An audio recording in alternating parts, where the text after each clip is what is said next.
Alors, nous allons maintenant voir comment créer le profil type de la rue.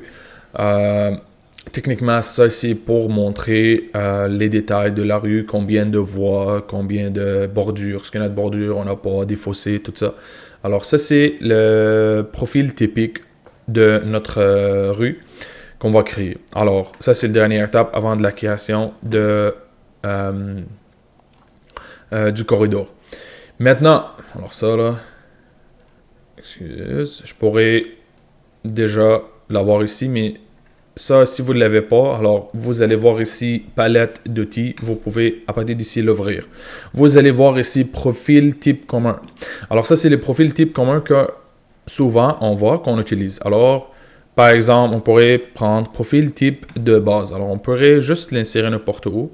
Vous pouvez faire zoom in. Alors, qu'est-ce qu'on voit ici?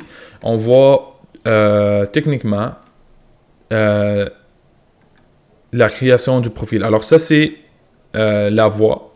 Ici, on voit, puis ici, on voit. Ça, c'est de bordure. Puis ça, c'est le restant de la section. Alors, pas c'est important. Par exemple, on peut voir le voie ici. On peut voir les bordures. Par exemple, les bordures, si je veux modifier, je peux cliquer ici, faire propriété de l'élément de profil typique. On vient ici, on s'en va périmètre. Vous pouvez à partir d'ici changer tout. Alors, la pente, la hauteur de bordure, largeur, profondeur. On pourrait modifier alors les profils qui sont déjà dessinés. Ça, c'est les profils qui sont déjà dessinés. Alors, on pourrait utiliser celle-là, par exemple, ou on pourrait utiliser un autre, par exemple, si on ne veut pas ça, on peut juste l'ajouter ici. C'est techniquement, ça ressemble à l'autre, peu importe lequel que vous voulez. Alors ça, on pourrait choisir profil type de base.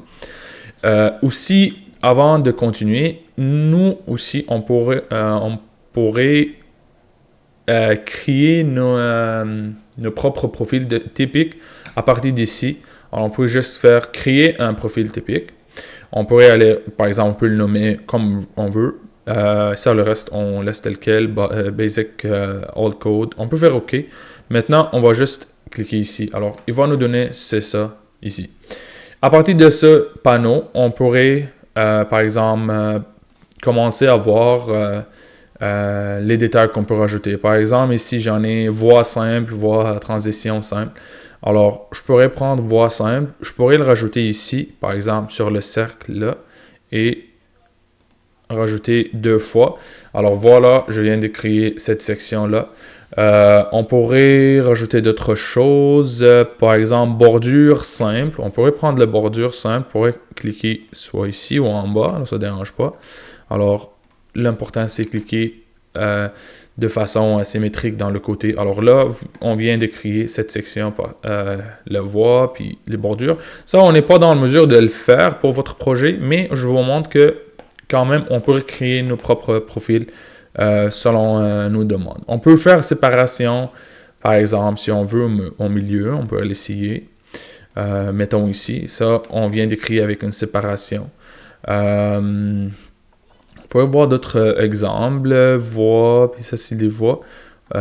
Forme, ça c'est des accotements, on pourrait, par exemple, comme ça. Si on veut rajouter des accotements, par exemple, à côté de notre chemin. Alors, comme je vous ai dit, on n'est pas obligé de le créer nous-mêmes. On n'a pas de détails exacts. Pour ça, on pourrait juste utiliser celle qu'on avait déjà. Puis on va par la suite, ça, on pourrait juste l'enlever. Ça, par la suite, on va, lorsque on arrive à créer profil en nom, on arrive à créer le profil typique de la rue. On a la surface et l'alignement. Maintenant, on est prêt à créer le corridor, mais on va le faire dans la prochaine vidéo juste pour que la vidéo soit pas très lourde.